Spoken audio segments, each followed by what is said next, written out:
अस्सलाम वालेकुम जमात सिवम। अब आप अपना पसंदीदा मज़मून इस्लामियात पढ़ने लगे हैं तो सब बच्चे अपनी इस्लामियात की किताब निकालें। निकाल लिए है सब बच्चों ने? शाबाश बेटा। हमने सबक गीबत की पढ़ाई और वजाहत कर ली थी। आज हम सबक गीबत की मश्क करेंगे। तो सब बच्चे अपनी किताब का सफ़ा नंबर 16 खोलें। सब बच्चों ने खोल लिया है? शाबाश। तो बेटा अब हम मश्क करना शुरू करते हैं। सवाल नंबर 1 है खाली जगह पुर करें। नंबर 1 है गीबत करना बिल्कुल ऐसा है जैसे कोई अपने मुर्दा डैश का गोश्त खाए। जी बेटा, गीबत करना कैसा है? क्या पढ़ा था हमने? गीबत करना किसके बराबर है? किसका गोश्त खाने के बराबर है बेटा? जी, भाई। मुर्दा भाई का गोश्त खाने के बराबर है। तो इसमें क्या आएगा? गीबत करना बिल्कुल ऐसा है जैसे कोई अपने मुर्दा भाई का गोश्त खाए। बिल्कुल सही। नंबर 2 है हमें डैश से नफ़रत करनी चाहिए। जी बेटा, हमें किससे नफ़रत करनी चाहिए? कोई बुराई होगी ना जिससे हमें नफ़रत करनी चाहिए। तो हमने क्या पढ़ा था? कौन सी ऐसी बुराई है जिससे हमें नफ़रत करनी चाहिए और जो अल्लाह को भी नापसंद है? जी बिल्कुल सही, गीबत। तो हमें गीबत से नफ़रत करनी चाहिए। ठीक है बच्चों। नंबर 3 है अल्लाह ताला गीबत करने वाले को ज़रूर डैश देगा। जी बेटा, तो ये बताएं गीबत करना अच्छी बात है? अच्छी बात नहीं है ना? तो जाहिर सी बात है जब हम बुरा काम करेंगे तो अल्लाह ताला हमें क्या देगा? सज़ा देगा। तो इस खाली जगह में क्या आएगा? अल्लाह ताला गीबत करने वाले को ज़रूर सज़ा देगा। शाबाश। नंबर 4 है अल्लाह पसंद नहीं करता कि लोग पीठ पीछे दूसरों की डैश करते फिरें। अल्लाह क्या पसंद नहीं करता बेटा? कि लोग पीठ पीछे दूसरों की क्या करते फिरें? जी, बुराई करते फिरें। तो इस खाली जगह में क्या आएगा? बुराई। जी बेटा, तो हमारा सवाल नंबर 1 भी मुकम्मल हो गया है। सवाल नंबर 2 की तरफ चलते हैं। सवाल नंबर 2 है कॉलम मिलाएं। बेटा आप देख रहे हैं कि यहाँ पर 2 कॉलम हैं और दोनों में जुमले नामुकम्मल हैं। आपने बेटा दुरुस्त जुमलों को मिलाकर जुमला मुकम्मल करना है। आपने किस तरह मिलाना है? बेटा आपने स्केल से लाइन लगाकर दोनों जुमलों को मिलाकर जुमला मुकम्मल करना है। पहला जुमला है दूसरों की पीठ पीछे बुराइयां करने से। जी बच्चों, क्या होता है दूसरों की पीठ पीछे बुराइयां करने से? सोचें बच्चों।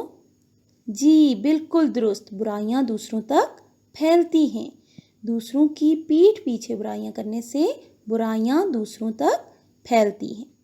अगला जुमला है ज़बान की हिफाजत करने वाले से।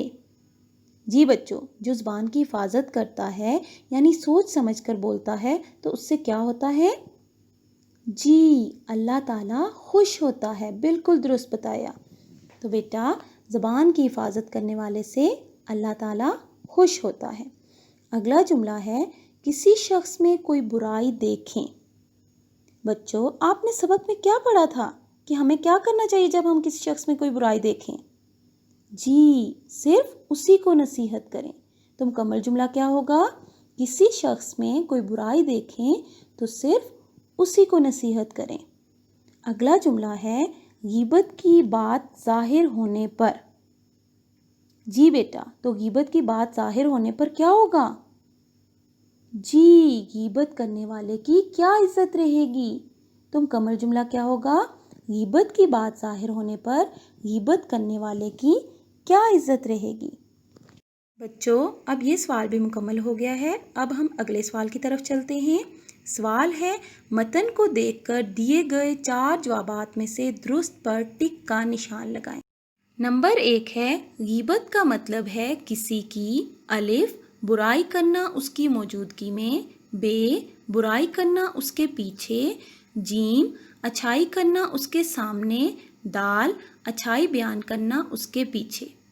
बच्चों यहाँ पर आपको 4 जवाबात दिए गए हैं। आपने दुरुस्त जवाब पर टिक का निशान लगाना है। तो बच्चों ये बताएं गीबत का क्या मतलब है? गीबत का मतलब है किसी की गैर हाजिरी में उसकी बुराई करना। जी बिल्कुल दुरुस्त। तो कौन सा दुरुस्त जवाब होगा? جی بے، برائی کرنا اس کے پیچھے۔ نمبر 2 ہے غیبت کرنا ایسا ہی ہے جیسے کوئی الف مردہ گائے کا گوشت کھائے، بے مردہ بکری کا گوشت کھائے، جیم مردہ بھائی کا گوشت کھائے، دال رشوت کھائے۔ جی بیٹا، تو آپ نے سبق میں کیا پڑھا تھا؟ غیبت کرنا کیسا ہے؟ جیسے کوئی، جی بالکل درست، جیسے کوئی مردہ بھائی کا گوشت کھائے۔ تو درست جواب ہوگا جیم مردہ بھائی کا گوشت کھائے۔ نمبر 3 ہے لوگ جب کسی شخص میں کوئی برائی دیکھیں تو نصیحت کریں۔ الف سب لوگوں کو، بے چند لوگوں کو، جیم صرف اسی کو، دال اس کے رشتہ داروں کو۔ جی بیٹا، تو ہمیں کیا کرنا چاہیے جب ہم کسی شخص میں کوئی برائی دیکھیں؟ کس کو نصیحت کرنی چاہیے؟ سب لوگوں کو؟ جی صرف اسی کو نصیحت کرنی چاہیے۔ تو درست جواب کیا ہوگا؟ جیم صرف اسی کو۔ جی بچوں، تو یہ سوال بھی آپ کا مکمل ہو گیا ہے۔ اب ہم اگلے سوال کی طرف چلتے ہیں۔ سوالات کے جوابات تحریر کریں۔ سوال نمبر 1 ہے غیبت کا کیا مطلب ہے؟ جی بچوں، تو آپ بتائیں غیبت کا کیا مطلب ہے بیٹا؟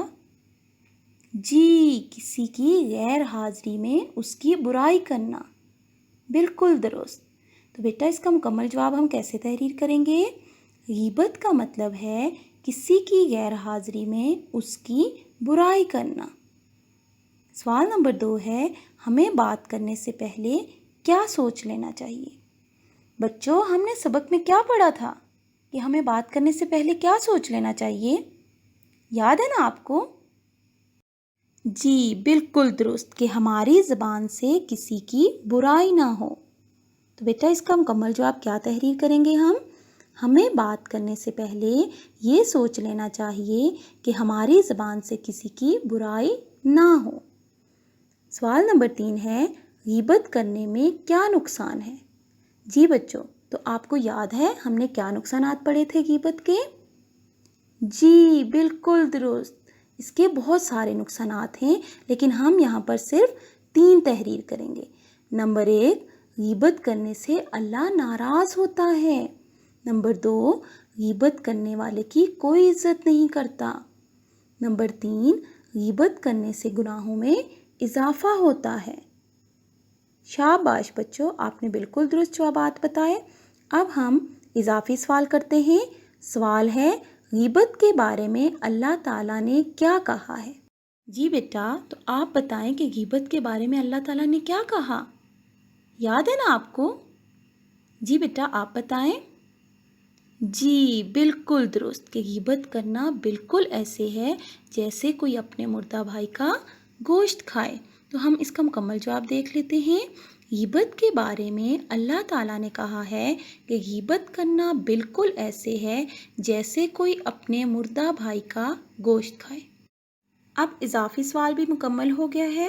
تو بچوں آپ کا گھر کا کام یہ ہے کہ آپ نے مشق کی اچھے سے دہرائی کرنی ہے اور اتحیات جو آپ کی کتاب کے صفحہ نمبر 28 یعنی 28 میں موجود ہے زبانی یاد کرنی ہے۔